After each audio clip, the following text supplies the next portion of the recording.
Hey everybody, welcome back to the Dungeon Dive, and I'm back. I've taken a little break from YouTube for the last week.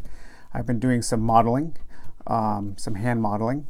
For those of you that don't know, I'm a part-time hand model for a board game and synthesizer YouTube demonstration videos.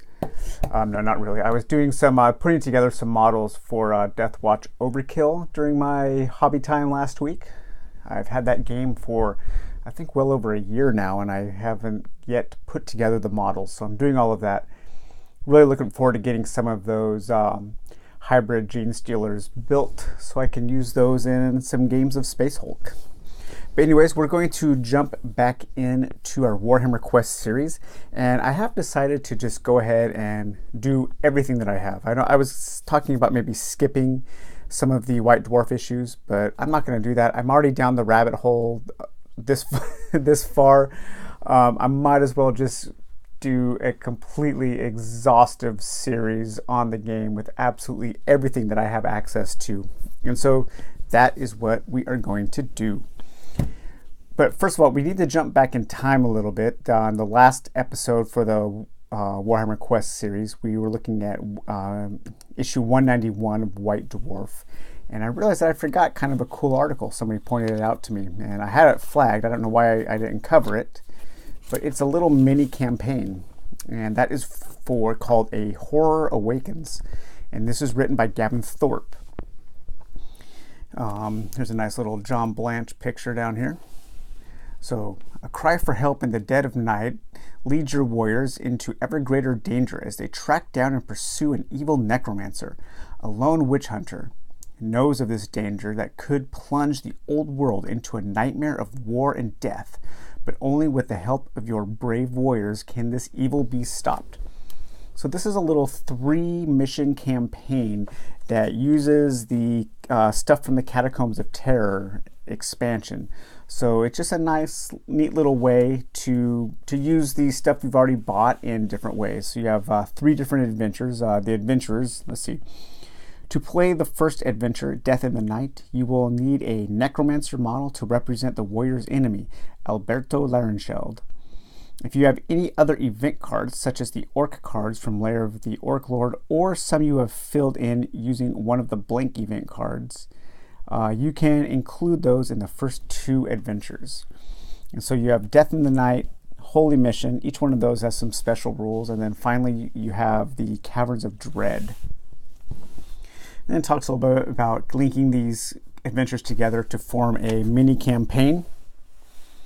And then you also have, well, I guess there's more than 3. There's actually, it looks like there's 6 adventures. Then you have Death in the Night, Holy Mission, and Caverns of the Dead.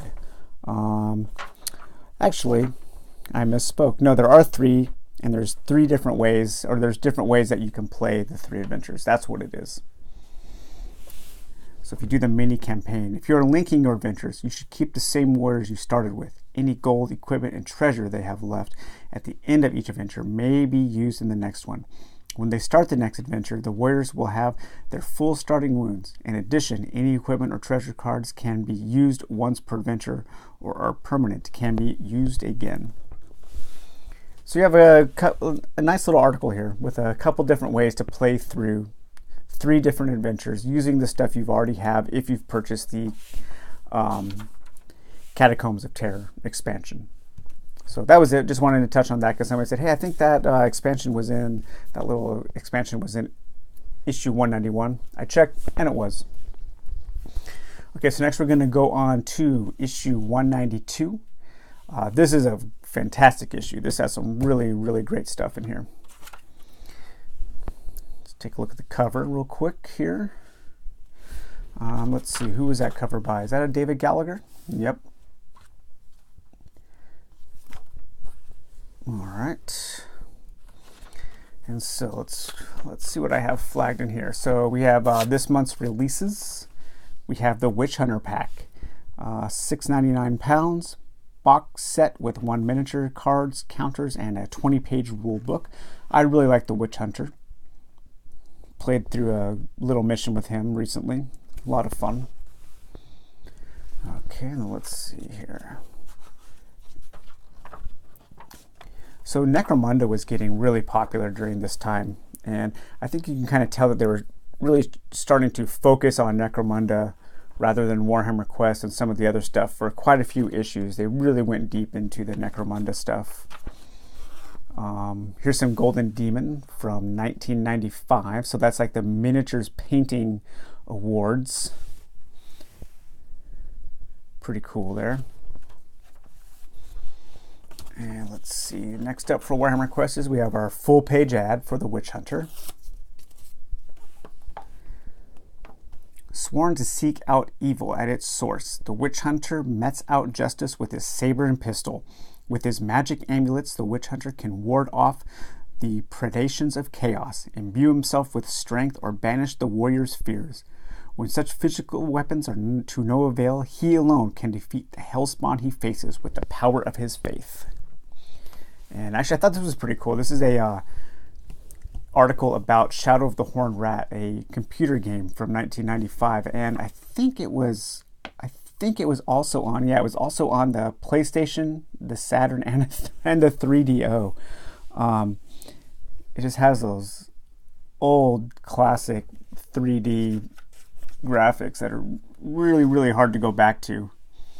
The early days of 3D graphics really did not hold up as well as like the later days of the 16-bit era. But I like looking at these old articles about early computer games. I guess that's not super early, but earlier computer games. All right, and then we have, let's see here. So this was pretty cool. So this is why this issue's really neat. You get this nice cardboard section with a stair, a narrow corridor, and a dead end corridor. Now you can cut out and you can mount to add to your tiles. And then you also have these like specials. So you have the collapse passage. So the walls of this passage have fallen in, forcing the warriors to walk in a single file. And so that's this one here. So you can create kind of a bottleneck situation here. And then you have this dead end passage. A rock fall blocks the tunnel ahead, and there seems to be no obvious way deeper into the dungeon. But then you have some rules about digging through that, or maybe you have to find a secret passage to go around. And then the stairwell down, this can be used to if you want to make your dungeons a little bigger, you can go down to a lower level and then have a whole new set of dungeon cards that you can explore down there. So I've made copies of these, and I have multiple copies, so I don't have to cut this out because I really like this Chaos Dwarf picture that's on the back side. So that's a really neat supplement in here. And then we have some ways to use those different cards. Let's see here. Where did that article go? I think I flagged it. Let's see. Into the Depths, page 19. Yeah, so here we go. Into the Depths by Gavin Thorpe and Andy Jones. Good, solid dwarf stone, exclaimed Snorri Ironaxe approvingly as he noisily stomped down the tunnel. Stay up for centuries, this will. You mark my words. There was an ominous rumble, a creak, and with a shower of dust, the roof suddenly collapsed on top of the venerable dwarf. Again, another really cool John Blantz picture here. And so this was just a way to add those new tiles and cards that I just showed you into your games. And you have infinite variety. Warhammer Quest's unique card and floor plan system means that every dungeon you explore, from its layout to its inhabitants, is different from the last. The cards and miniatures in the box provide enough adventures for even the most glory-hungry warrior. Add to this the enemies and new board sections from Lair of the Orc Lord and Catacombs of Terror, and the variety just keeps growing. Then there is the plethora of warriors you can choose from to play, and the blank event card decks you can use to tailor your games to your Citadel collection. And it doesn't end there. Once again, an article being written really as a sales pitch to get you to buy more stuff. But this is a really cool article. So this has ways to use your collapsed passage, ways to use your stairway down into the dark, different ways to use your dead end. It also gives you a little listing here of the previous issues that have White Dwarf Warhammer Quest content. So it's short, but I like it. This is a good one. Now let's see. I had something something interesting flagged back here. So this was an article all about John Blanche. John Blanche has worked for Games Workshop since the late 70s. His powerful images helped to form the rich and detailed backgrounds of both the Warhammer Old World and the war-torn 41st Millennium. So there's a picture of John Blanche there and some of his art and an interview with him. I love, I've said it before, but I really, really love this guy's art. He has a very unique and singular style, I think, with his sketchiness.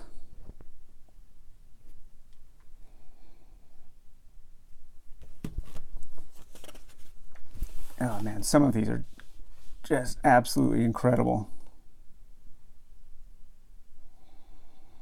This huge page here.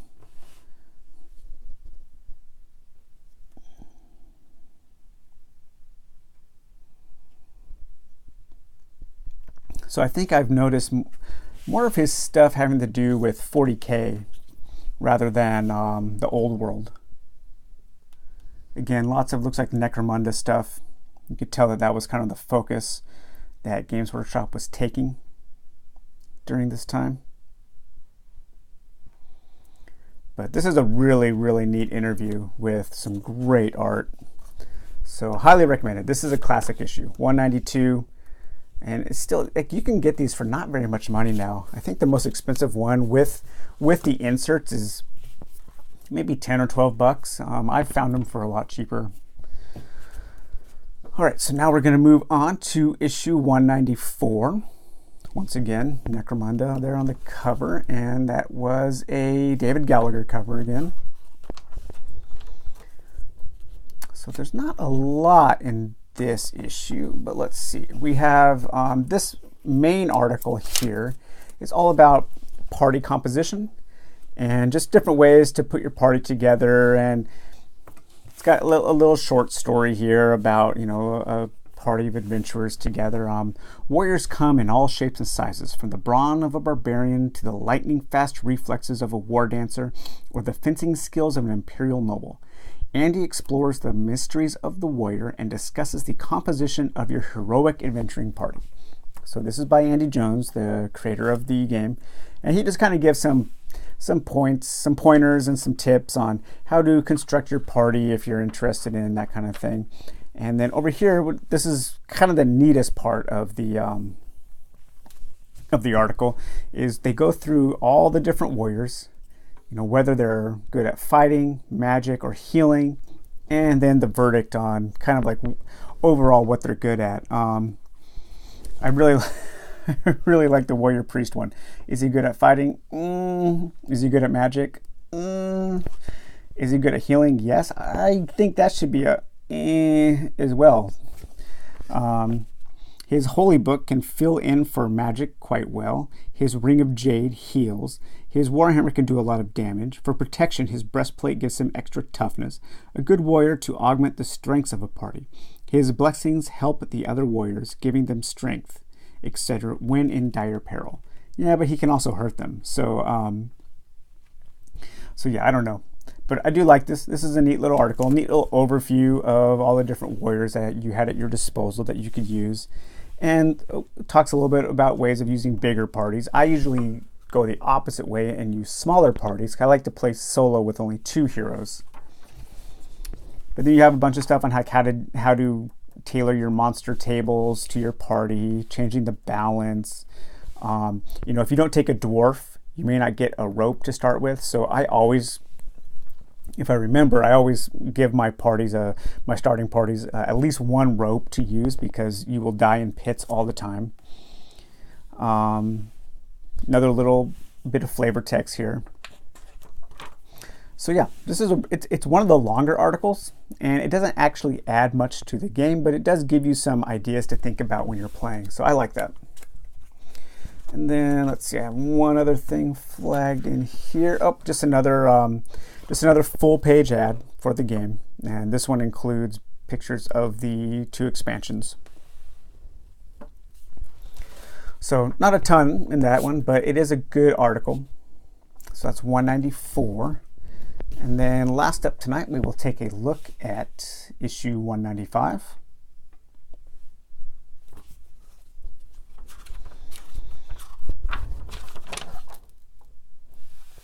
And that cover was actually not done by Gallagher. It was done by Mark Gibbons. So you can tell the difference in the style, definitely, especially in the color use. Gallagher used a ton of great colors. So I've got a few articles flagged in here. Oh, I thought this was kind of interesting. Our website is up. Surf at will. Look to the future. After a lot of work, several technical delays, and tons of anticipation, Games Workshop is now on the net. In mid-February, we opened up our very own World Wide Web site, which can be found at gamesworkshop.com.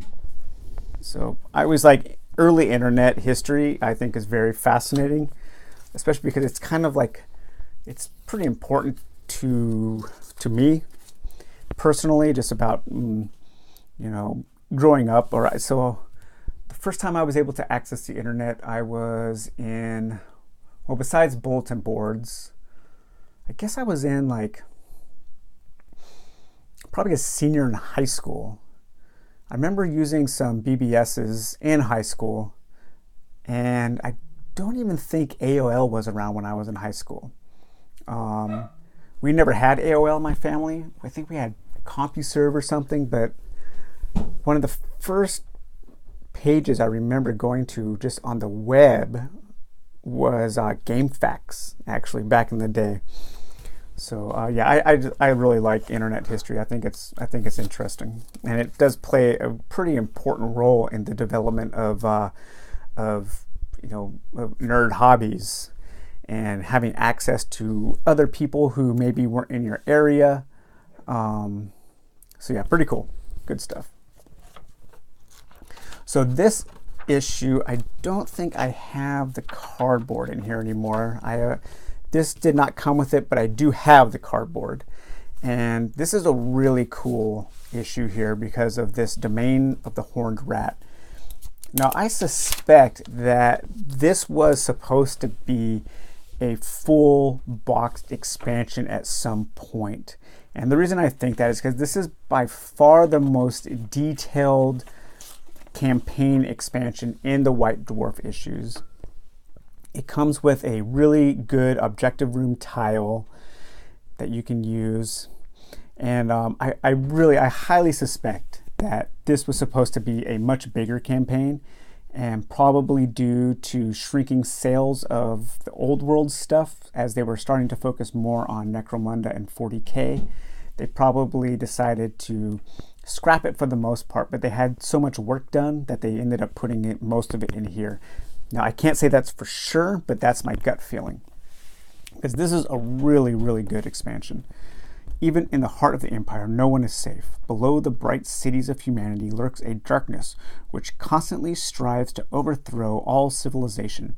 The labyrinthine under-empire of the Skaven stretches out from Skavenblight like a canker, endeavoring to create the domain of the Horned Rat. Middelheim, city of White Wolf, is one of the Empire's principal cities and gateway to the north. It is the capital of the cult of Ulrich and plays a major role in the affairs of the Empire. And so this is a Skaven-themed expansion pack, and that's another reason why I think it must have been a bigger expansion, because you had the orcs, you had the greenskins, you had the undead, and then you would have the Skaven. So kind of like the three major non-chaos warrior adversaries of the day. But this, you just got all kinds of stuff. Ways to put together a Skaven event deck. You have special rules for Skavens. You had rat golems, modeling the rat golem. As soon as the idea of a rat golem came about, everybody started talking about what it should look like, rather than deciding who, if anybody, was right. Here's where we've got so far. So people were kit bashing together different kinds of Skaven and monster models to make the rat golem.